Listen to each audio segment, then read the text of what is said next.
before, right, has actually, I would say, has reduced. I cannot say it's completely gone. You know, human societies have challenges, but we as a government have done what is within our power to ensure that Kenyan people and Kenyan migrant workers are protected. And that we do tirelessly and every day.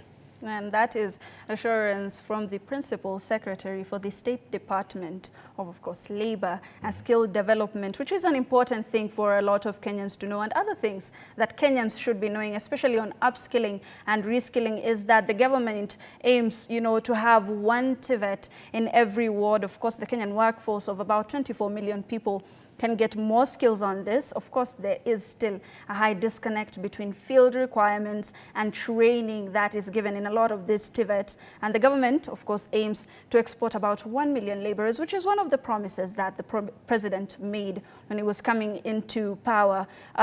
Maybe if we could just shift towards revenue a little bit, the amount of income that we're getting into the country, it makes up, or diaspora remittance makes up for about 3% of the gross domestic product. We have all these laborers going outside of the country. We expect them to bring revenues. How can we drive up this number?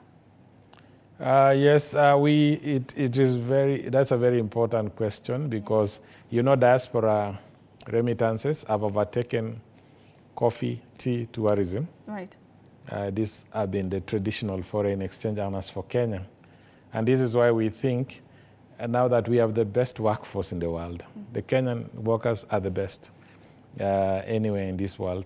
We have an opportunity of allowing them to go to countries where their skills will be utilized while earning money and making a decent living. And therefore, what we intend as a government is we are engaging with our other states, right, particularly where there are opportunities. We are doing market assessments, so that we target every country differently. And so far, we have sent out 19 proposed bilateral labor agreements. That is 19 different countries.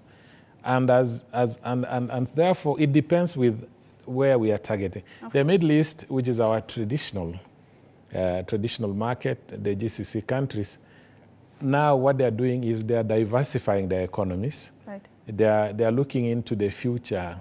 And therefore, a country like Saudi Arabia is modernizing.